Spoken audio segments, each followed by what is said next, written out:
They are ready for vacationscape to heaven. Handang-handa na silang magbakasyon. Lord, kunin mo na kami.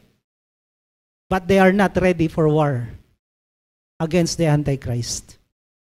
Kung ikaw, ang tinuro sa'yo, ira-rapture ka, bago dumating yung mahihirap na panahon, and then hindi nangyari, anong magiging saloobin mo?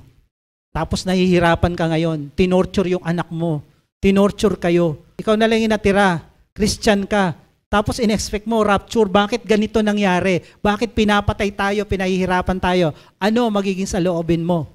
Na yung nangyari, mali sa inaasahan mo. Diba? Magagalit ka doon sa mga pastor na nagturo, kala ko ba rapture muna? Bago Antichrist, magagalit kayo, di ba? Kaya sinasabi ng Bible, in the last days, maraming tatalikod. The love of many will wax cold. Ipagkakanulo ng magulang yung anak, anak magulang. Many of these Christians will be part of that great rebellion against God.